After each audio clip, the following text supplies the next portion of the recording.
Nandito na naman tayo para sa isang napaka-sweet at nakakakilig na love story nila Kalingap Edu at Ate Viancy. Tulad mo ay aking makilala. Sa pagpapatuloy ng ating love story, itong ang vlog na ito ay ang pagkatapos ng kanilang Palawan trip. Ngayon ay pumunta ang Kalingap team sa bahay nila Viancy para sila ay imbitahan sa isang place para sila ay surprise.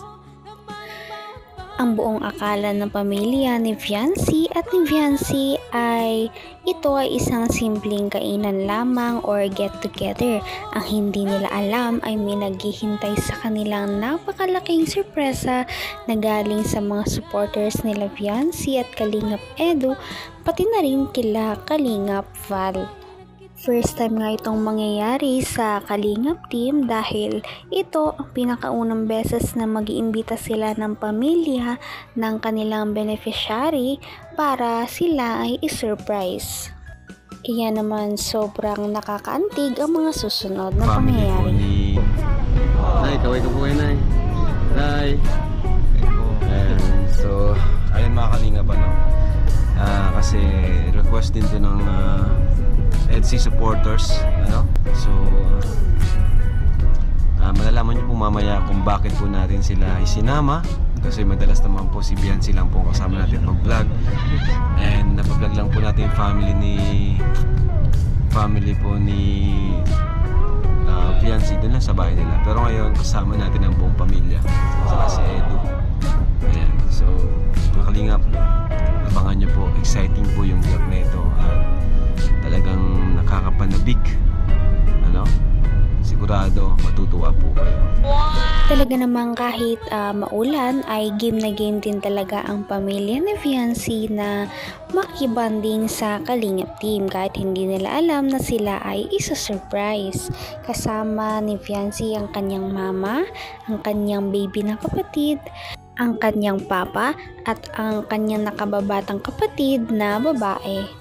Medyo mahaba-haba nga ang biyahe papunta sa kanilang pupuntahan, kaya buti na lang at sinundo sila nila Kalingap Rab. Sila ay nakasakay sa isang van at doon sa place ay naghahantay ng iba pang parte ng Kalingap team, pati na rin si Kalingap Edu. Talaga namang excited si Kalingap Rab sa kanilang surprise ngayon. Ngunit kailangan nila itong ilihim para naman ma-surprise ang pamilya ni Viancy. Kahit pa si Viancy ay wala rin kaalam-alam kung ano ang mga susunod na mangyayari.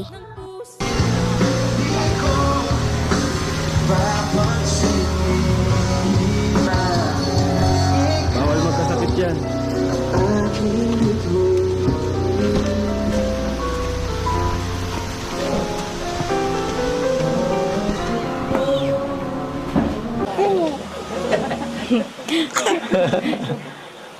Ano? Ay, nagsasalita. Tayo na lang magkwentuhan. Nag-i-smile na. Ano? Wala ka ng liig. Wala ka ng liig. Ang laki ng batang to. Walang ilagay mo. Wala ka pa nalagyan. Nako. Layas tong batang to. Layas, Talaga naman nakakakilig dahil parang hindi lang si Viancy ang inaalagaan ni Kalingap Edu, kundi ang kanyang pamilya din. Dahil yung pagkababa ng pamilya ni Viancy ay talagang pinayungan niya agad ang mama ni Viancy at ang baby ng kapatid ni Viancy. Kaya naman makikita talaga dito na parang boyfriend material na talaga si Kalingap Edu. Pagkatapos nito ay umupo muna sila sa upuan upang makapagpahinga dahil nga sa mahabang biyahe na kanilang tinahak. Nakipaglaro naman si Kalingap Edu sa baby ng kapatid ni Viancy, kaya naman tuwang-tuwa sa kanya ang Kalingap team. Napakakit din talaga ng bata, manang-mana sa kanyang ate. Napaka-complete package talaga ni Kalingap Edu dahil kahit ang baby ay gustong-gusto din talaga siya. Talagang indak na indak ang bata kapag kausap si Kalingap Edu. Ang alam mo kasi may surprise daw eh, yun lang. Pasok ka. Basa yata dyan. Parang basa. Yan. Tuntuan muna tayo dito. Sa surprise. Medyo po. Anong naiisip mo, ano? Sa tingin mo? Wala po yung pakumana. Idea ko. Wala mo. Kahit, try mo lang. Siguro po may nakainom po dito. Well, gusto mo lang yun? Gusto mo lang yun kung anong surprise? Nakikita mo na. Maya-maya pa ay pumunta muna si Kalingap Edu at fiancé sa isang parang maliit na kubo o shed para makapag-solo sa isa't isa. Dahil medyo magulo nga doon dahil marami ang Kalingap team, kaya napag-isipan nila na silang dalawa muna ay bubukod para makapag-usap-usap dahil matagal nga silang hindi nagkita. Ang huling kita yata nila ay noong Palawan trip pa. Ngunit iyon ay medyo matagal-tagal na. Kaya naman hindi natin masisisi ang dalawa kung bakit miss na miss nila ang isa't isa. Nag-usap lamang sila ng medyo mahaba-haba. At grabe si fiancé dahil nakakakilig ang kanyang mga ginawa kay Edu. Paano matatanggal? Papayisin po natin yung buhay. Bakit?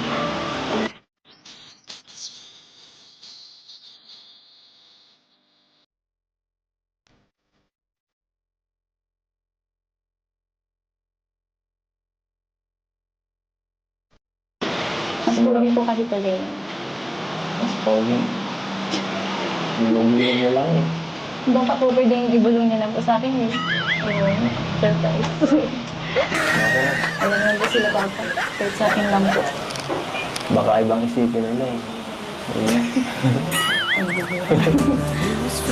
Sabi na, wala. Baka po yung age pwede nang makain ng kulo. Clue? Clue ha? May kulo ka ba? Ano ba? Magmula nung Palawan trip ay parang mas naging sweet na nga si fiancé kay Kalingap Edu. Dahil ngayon ay inayos niya ang buhok ni Kalingap Edu dahil sa tingin niya mas cute daw si Kalingap Edu kapag gano'n ang ayos ng kanyang buhok. Talagang parang mas komportable na siya na makipag-usap kay Kalingap Edu at medyo nababawasan na rin ang kanyang hiya. Nag-usap lamang sila nung mga times nila sa Palawan. Namimiss daw talaga ni fiancé kung paano sila mag-bonding ng Kalingap team at kung paano din silang mag-bonding kapag silang dalawa lamang. Bumalik ang mga memories kung paano siya sinurprise ni Kalingap Edu sa Palawan. Ibibigay ko lang sa'yo ngayon. Ito, kulay green ito. Ang hirap naman yun. Hirap po. Hirap po ito. Ang hirap talaga. Mamaya mo na lang alam yun.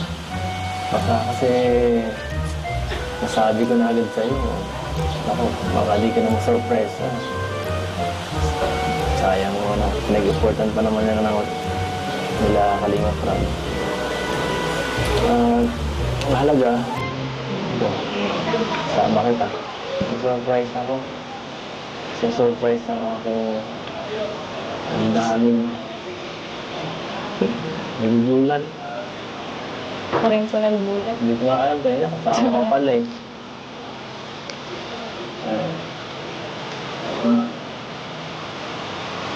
Ano ko sabihin? Mukhang hindi na nga makatiis si Kalingap Edu at gusto niya lang sabihin kung ano nga ba talaga ang surprise ng Kalingap team para kay fiancé. Ngunit alam naman natin na tinitiis niya lamang ito dahil ito nga ay surprise, 'di ba?